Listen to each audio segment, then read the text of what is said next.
Good morning. Good morning. I am just checking to make sure everything is all working the way it's supposed to be working. Well, welcome to a special edition of the Karen Smith Fraser podcast. I am Karen Smith Fraser, and I help caregivers, often they're nurses, educators, folks who spend a lot of time taking care of other people. I help these folks move from feeling stuck or burnt out to fulfilled and motivated to go after their own goals. How did I get here? Well, I am a nurse, and for several years, I worked over 10 years as a school nurse, and it was one of the most, wow, it was a great job. And I was able to learn so much from my students, from families. And I was in a position where I was well respected. My colleagues, by my colleagues, by my peers. And for I'd say the last 2 or 3 years, I just felt like I was being called to do something else. Like I knew that I was helping the students that were coming into my office. And I knew I was helping those families and connecting them to services. But I also had an urge to care for people in another way. But my setup was good. I mean, I had benefits, I had a steady paycheck, I had, just the rep of being there for a decade. And as I said, well respected. And so I really was dragging my feet and making a decision. So one afternoon in March 2023, as I was driving to a meeting, I got in a car accident. Someone pulled out in front of me, and the rest is history. At that moment, I said, "Okay, God, you got my attention." With my concussion, I was not able to go back to work, even though I was like, "Oh, I can get back in a few days." But really having that time off made it sink in that, Karen, you don't have to have all the answers to move on to your next thing. And I felt called to the next thing. So here I am now. So that's enough about me for today. But I have a special guest today, and I don't believe in coincidences. I'll just tell you that straight up. I was on Instagram, and I got this little notice saying, this may be a channel you would like. And so I clicked it. And little did I know that I was going to be introduced to the person I'm getting ready to introduce you to right now. I made a comment on his post, and then he asked me some questions. I was like, what? He wanted my input, and the rest is history. So I want to introduce to you my special guest. Let me bring you to the stage. Dee Hankins. Good morning. Good Welcome to the morning. Karen Smith Fraser podcast. Thank Now, you. I got to give you some let's say, I know you don't like it, but I'll just introduce you a little bit, and then I will let you do your thing. Dee is a nationally known motivational speaker. His story is bringing life to a lot of people, and I'm going to leave it at that. So I could go on. I had the whole list of stuff, but I remember from our last meeting that I could see you like, oh gosh, she's saying all that stuff about me. So I'm going to let you say what you want to say. But introduce yourself. Welcome, Dee Hankins. Thank you so much. I appreciate the time, um, spending this time together. Yes, by title, I'm an inspirational speaker. I come from the foster care system. Had a few, not a few people. I had a lot of people in my life that pointed me in the right direction, guided me in the right direction, noticed my talents, my gifts, my skills, and opened some opportunities for me to use those in a way that I felt was purposeful and meaningful. Mm. And so now I'm a speaker. Now I'm an inspirational speaker, and I get the opportunity to travel the country every year and be in front of, thousands of people every year. Seems like every day almost, and try to make an impact in my own unique way. That's awesome. That's awesome. Well, some things I talk about on my podcast are moments when we have what seem to be setbacks in our lives, challenges, and we in the moment we're like, "What is going on?" And it can be, seem to be only a negative incident, a negative occurrence, and um, so when I spoke to you, and it really made me think about what I talk about, turning setbacks into setups. So if you can share with me, um, I know you mentioned your experiences in the foster care system, but if you can, can expand on that concept of, how we go from those challenges and oftentimes insurmountable, seemingly insurmountable challenges, and how we move from A to B to something more. Yeah, absolutely. It's a great, great, great question. Y- Nothing's insurmountable, right? And we have to start there. Nothing's Mm, mm, insurmountable. Everything can be used, at least it is my belief through my research as a speaker and just in my own story, that everything can be used for good. And I'm a spiritual guy, and that is also biblical. mm, Anything can be used to go on and do something amazing with. And so your mindset is the start. It's where do I go from here? And oftentimes it's hard to wrap around our heads, what things that happen and how can this be used for good. And so there's this process that has to take place. And when people deal with tragedy or trauma or hurt and pain, there's this process that has to happen over and over and over again because you don't experience pain just one time. I mm, call it, mhm, I call it minor pain and major pain, right? We mm, deal with minor pains all the time. And minor pains are things that are easy to get over. You sometimes so easy to get over, you don't even think about it as hurt or pain. For instance, somebody forget your name. Yeah, like if I asked you right now, oh, what was your name again? You know, you would feel some type of way, but not to a point where you had to hold a "What? grudge or You created a forgot my trauma. name Yeah, again?" Yeah. exactly. But and that's actually a perfect segue because if you continue to get minor pain or the same minor pain, that turns into a major pain, right? Mhm, So, mhm. you walking into a concert, the doors open, everybody's walking to a concert, somebody bumps you. Technically, you were hit, but your brain, given the circumstances, is understanding about what's going on. So Right, an easy exchange of, oh, I'm sorry.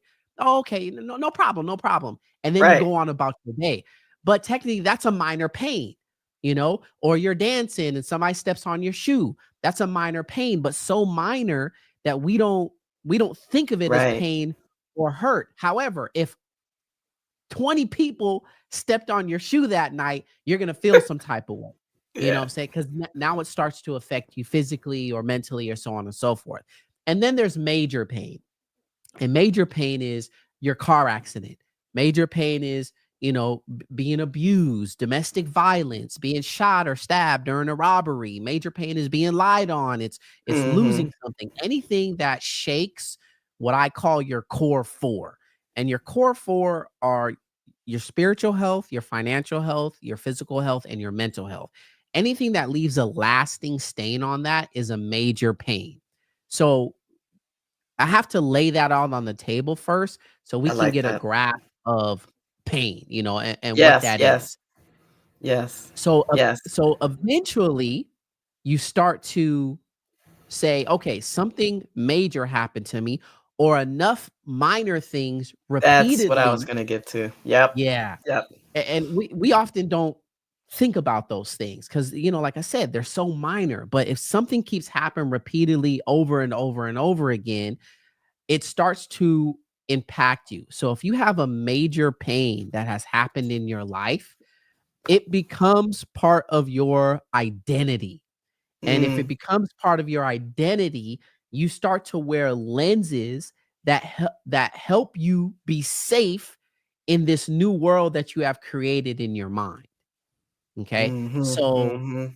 now, like if you were robbed by a white person, you may grow up prejudiced because of this one thing that happened, right? This fear that has, you know, uh, become a part of Mhm. who you are. You may These not memories go shape, certain places. yep, they shape our They shape our everything about being. you. Yeah, absolutely.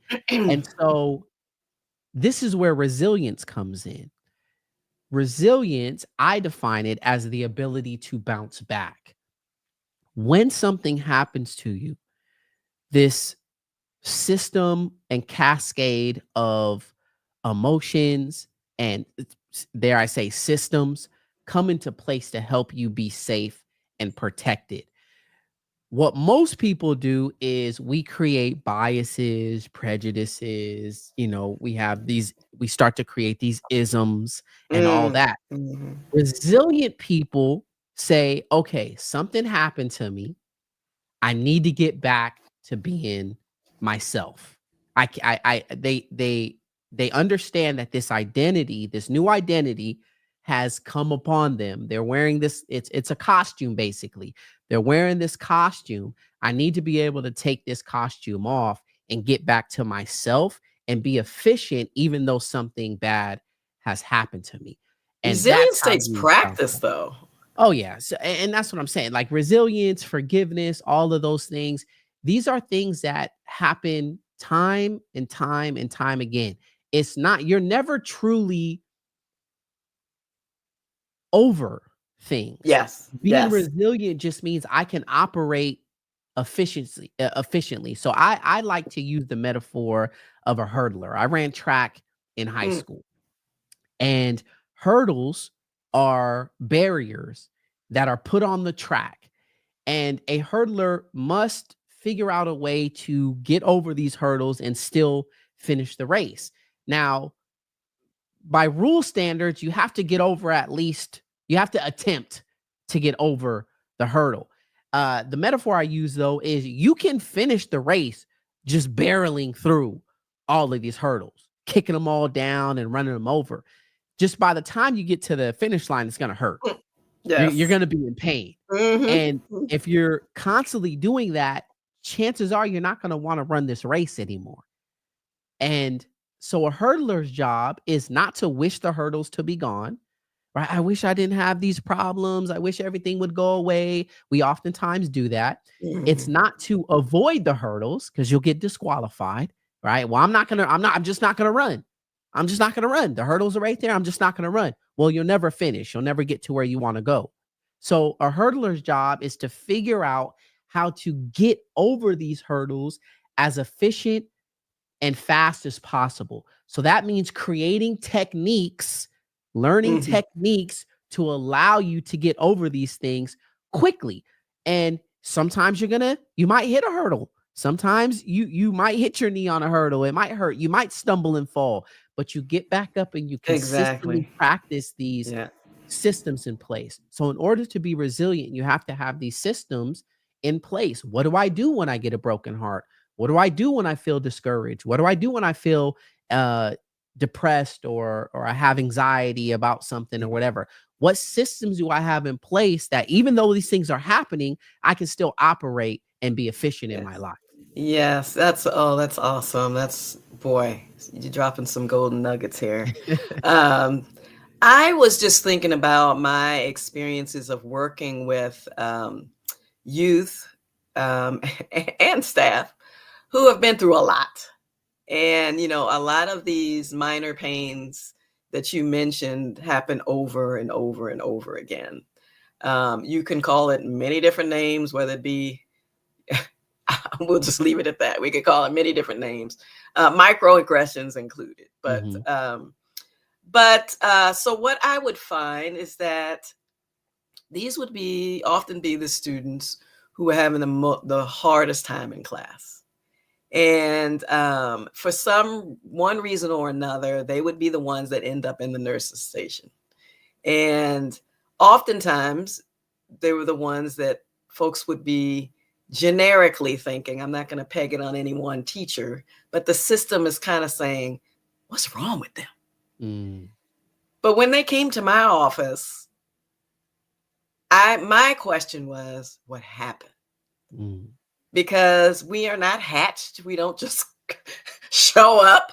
You know, we are, of course, a product of a creative force that made us who we are. But our experiences and how we've received love or not, and in one shape or form, one shape or another, has really often impacts how we behave and how we react. And so it goes from um, the students are reacting to certain Mm. triggers, and so it sounds like some of the work that you're doing is helping students and teachers respond, and to be able to develop a mindset where that this resilience comes into play, where things are happening, but which there's certain things we can control and certain things we can't control. And Mhm. so figuring out, okay, let's stop for a minute and figure out what you can control in this situation. And oftentimes, especially when emotions are involved, it's hard to like settle down and like, what do you mean settle down and figure out what I can't get? You're just upset. And so I just wanted to hear a little bit about what you're doing. I know you do some work in schools and you work with youth. And so just what kind of things are you doing and things, I mean, some of my followers are educators. So, Mhm. I'm talking mostly to caregivers, folks who have a heart for service. So anything that um, you can share just about the work that you're doing, especially with those folks who, unfortunately, many have given up on. Yeah. And I don't believe anyone is a hopeless cause. I don't believe anyone uh, was created to do nothing and to sit in the corner and to essentially, I think everybody needs an opportunity to be able to share their creative juices, whatever way Yeah. it comes out. Yeah. Sometimes we are not ready to accept that creativity. So, but yeah. So, what can Yeah, you I mean, share with us about what so you're I doing? like to, you know, it's hard to sometimes it's hard for people to accept that they have control, that they have power, that if you take full and absolute responsibility for your life, things will change. And the thought for some of us, especially as educators, the thought of taking full and absolute responsibility sometimes rubs them the wrong way.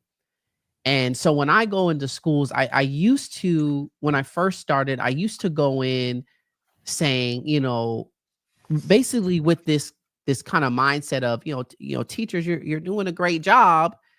The students need the work and the parents need the work. And then it hit me, it's just like, wait a minute, we're all human beings. And so the more I got into the schools, the more I actually talked to the kids, the Mm, more they had to say about their parents and hmm. their teachers. And it's much like you said, there's a lot of what's wrong with you. There's a lot of, especially in education, there's a lot of, before the student even comes in, if they have a history, we already we're already reactive to who they are, you know? Deficit And model. Hmm. exactly. And I think about that myself. I didn't I ended up in foster care because of something that my parents did. However, the label of being a foster kid had already made Hmm. educators look at me a different way. Like, oh, well, this we gotta watch out for this one because there's a stigma about foster Mm, care. Well, anyone can end up in foster care. Your parents could go out to dinner and both of them, unfortunately, get into a car Mhm. accident and die, and then boom, somebody else has to take care of you. Nothing outside of what you did. So I had to get over those hurdles. And now I teach kids to get over those hurdles too. And I teach educators like this is not some disease. It's something Mm. that happened to them, which makes being a teacher, these are the moments in where I believe teaching is at its best. When you go and say, this kid lost both of his parents and has been shipped from place to place to place to place to place. Although my job is to teach curriculum, what can I do as a mom? What can I do as a dad? What can I do as an uncle, a sister, a brother, so on and so forth? Because the reality is, educators, you and me, all those are watching, you were once kids and your stories are very similar to the kids that you're dealing with. But for some reason, over time, we start to wear our professional hat more and forget about Yes. what we went through Yep. as kids. So our understanding starts to change and we start to be reactive rather than proactive. But there's some really great teachers that meet students where they are, that remember when they were growing up, that remember their that part of their humanity, and they go on to be great teachers. I'll tell you this. I've been to a ton of foster youth conferences where youth have got up and spoken about people in their life. I've been speaking for about 20 years. Not one of those students ever in my whole entire life has gotten up on stage and says, I want to thank Mrs. Fraser for all of the math tests that she gave me. Not one of them. What they do remember is a time that you were there for them emotionally. What they do Mhm. remember is when you slid them some snacks when they were hungry. What they do remember is when you took them aside and, said something encouraging to them. I used my own English teacher in high school. Her name was Miss Juarez Medina, and we follow each other on IG now. And I always That's talk about, awesome. yeah, I always talk about her because I was a class clown. It was a Mhm. defense mechanism, but also my type of personality. I'm an extrovert. I want to make people laugh and so on and so forth. Well, one day I'm having problems in my foster family, my foster home, and I decide or we're just going back and forth, and I might move because I done said some things to my foster parents and they done did some things, and we're just at odds. So I Mhm. come to school and I'm really upset, and she notices I'm not myself. Usually she's telling me, Mr. Hankins, be quiet, like 5 times, during the class period, and she didn't have to say anything. I was just in my head and I was thinking, well, class is over, and I grab my backpack and I'm getting ready to leave. No attitude or nothing, just not myself. And she says, Mr. Hankins, take a seat. And I'm like, Miss JM, I ain't got time for this right now. I really want to go to class. She says, Mr. Hankins, take a seat. So I sit down reluctantly. Everybody leaves. She waits till everybody leaves. And she walks up to me. She says, hey, I don't know what's going on with you today. And I don't know what you've been through, but you're a really good student and it's been an honor to have you in my class. And whatever's happening, you will get over it. I remember that. Gosh, man. I You didn't tell me I remember need to bring my that. tissues with me, Yo, man. man, I that Wow. and so I graduated high school almost 20 years ago. That story still sticks in my mind Mhm. and I tell it to educators. She didn't she didn't do anything special. She just, well, it was She special saw to you. me. Yeah, exactly. She saw me and she knew, this class clown stuff, this laughing all the time, this me having to sit you down and correct you and all that. That's just a product of what you have been through. But you pass my class. You show up every day. I was brought to a school one time for a student who was constantly late all the time. 10 to 15 minutes late every single day, Monday through Friday. And he had a teacher that had this no tolerance policy. And Mhm. if you were late to class, you got a zero, you know? And so, me and my dad go in at the time, I call him my dad, he goes in and we're talking about the student. And I'm like, wait, time out, guys, to the administrator. I'm like, time out. Let's repeat what you just said. And they were just like, okay, so we have this student. He comes 10 to 15 minutes late every day. And he's tardy. So he's in jeopardy of failing this class. And I'm like, okay, let's repeat that again. Okay, we have this student. He comes 10 to 15 minutes every day. He's in jeopardy of failing his class. I'm like, again, we have the student. He comes 10, 15 minutes every day. And it took them like 5 times for the light bulb to go on and go, Mm. wait a minute. He comes to school 10 to 15 minutes. So there's a set time. It's not like he comes to school an hour late and Right. then not at all, this and that. So it clicked. Wait a minute. He comes to school every day, 10 to Let's look at the 15 minutes wins. late. A win's a I'm like, win. yeah, I'm like 10 to 15 that should clue you in. 10 to 15 minutes, something's happening.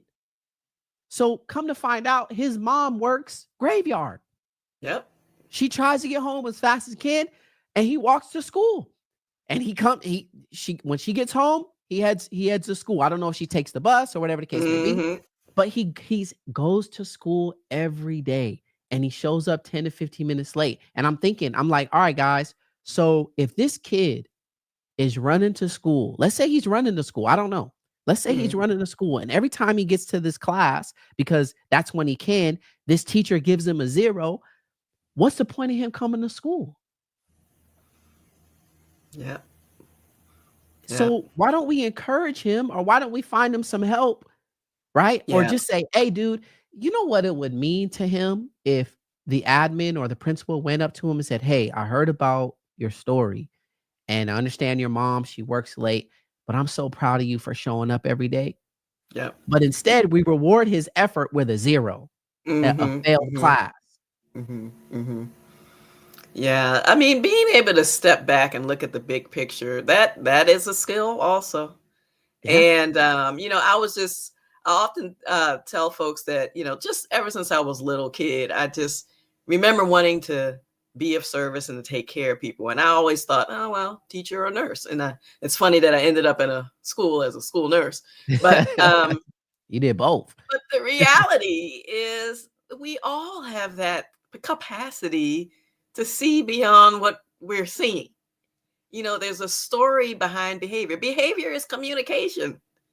But And Karen, whether it's real quick, I don't mean to cut you off. I just oh, want no, to no. have this point.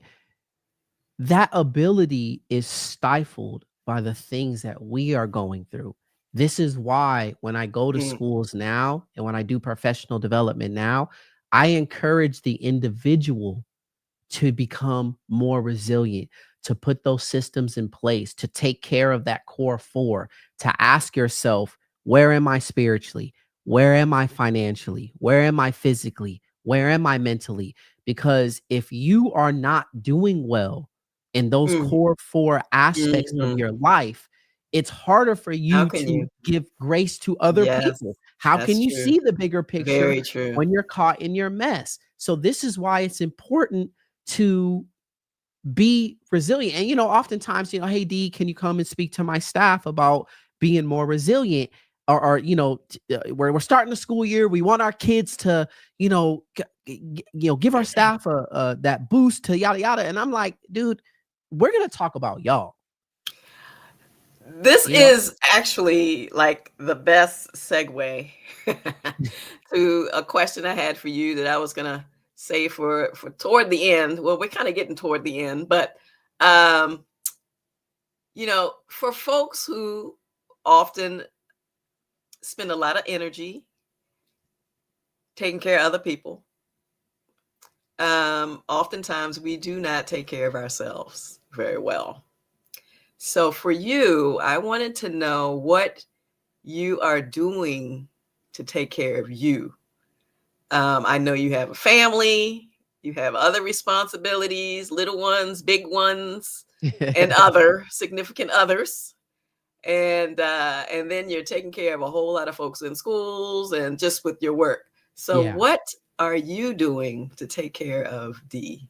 Yeah, so there's there's some hard lines. There's some non-negotiables in my life, in my Okay. marriage, with my kids, and these are communicated very clearly. I have non-negotiables, my wife has non-negotiables, my kids have non-negotiables.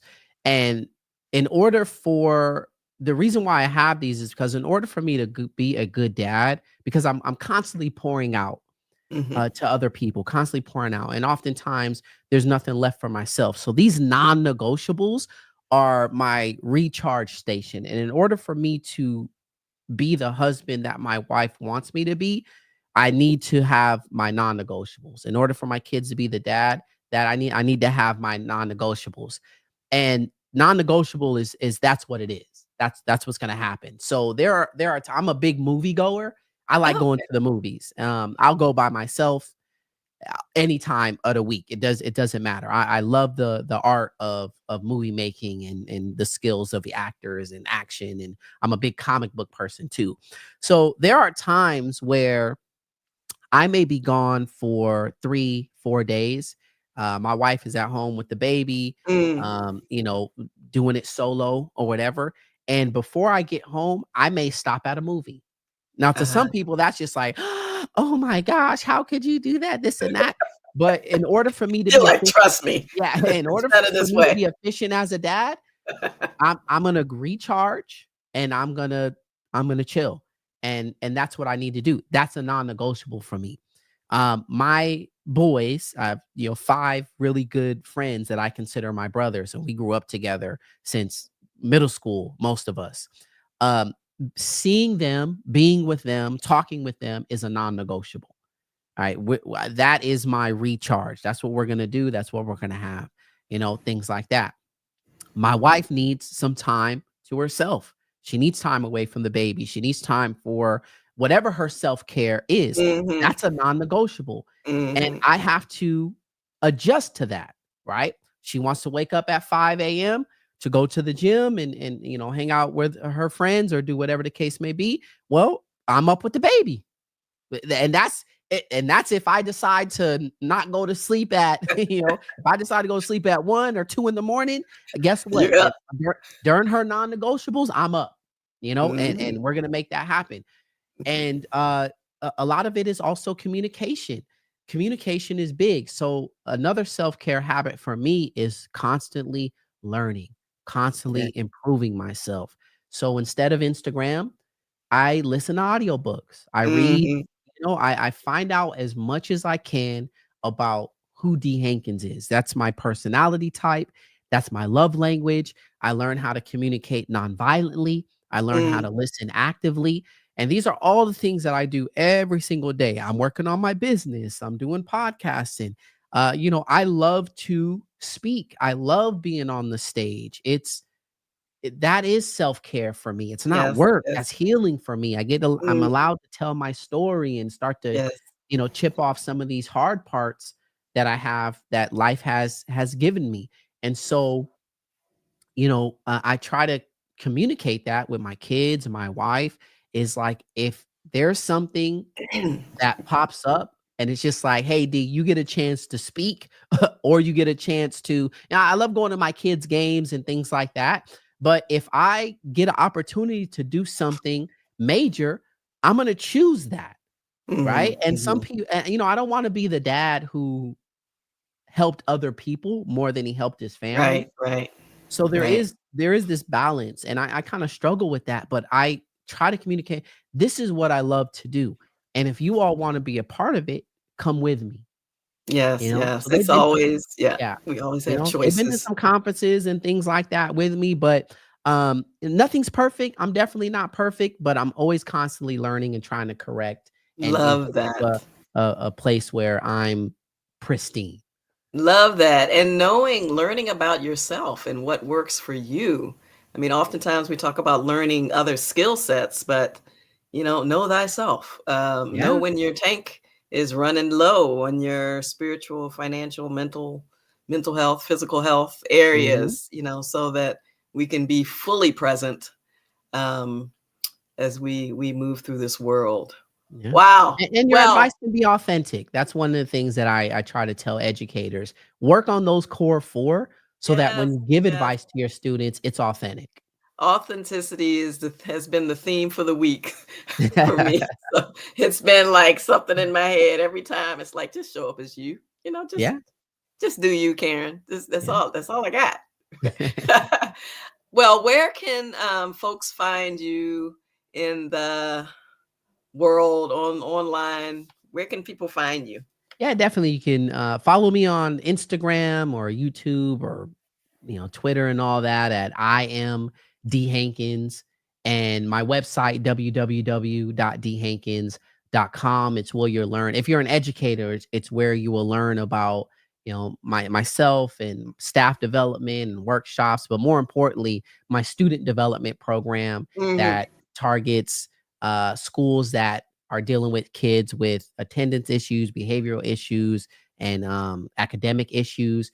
We do like a 6-week I love that. intensive I read up challenge. on it. Yeah, yeah, yeah. And if you're on the West Coast, like any West Coast state or school, we just added this celebration package where the students who meet the challenge, which is no D's, no F's, no major infractions, will spend a day at Disneyland with me. And so I think that's pretty cool. If you have any questions, feel free to reach out to me again, Yeah. www.dhankins.com. And that's the D Hankins at Best program where we get, on average right now, we're at 30 to 40 students that eradicate their D's and F's in 6 weeks. That's high. That's Yeah. wow, that's awesome. That's awesome. Well, I'm not I feel weird putting you back in the studio hidden somewhere. So we're gonna end right here. I just want to say thank you so much for your yes. Thanks for responding to my comment. And then, we ended up here. I enjoy hearing not only your story and what you're doing, but just being in a space where with someone who is a lifelong learner. And when we learn more about the world and ourselves, I mean, so much fruit comes from that. Yeah. And I really, really appreciate you coming on. Well, everybody, that's it. That's it for my special podcast. I think it's number, I can't even remember what number it is. But you will see me tomorrow at my regular time, 8:15 Pacific and 11:15 Eastern for the Karen Smith Fraser podcast. And also on Tuesday, I have a master class, August 12th at 5 p.m. Pacific and 8 p.m. Eastern. And it's called Achieve More, 3 Essential Steps to Boost Output. So Mm. outputs or results are going to happen whether we plan for them or not. So join in. You are welcome. If you are interested, put masterclass in the chat or DM me and I can send you the registration link. And that is it for today. As always, I encourage you. I really appreciate you being here today. And just remember to unleash your brilliance, uncover your light. The world is waiting for you. See you tomorrow. Thank you.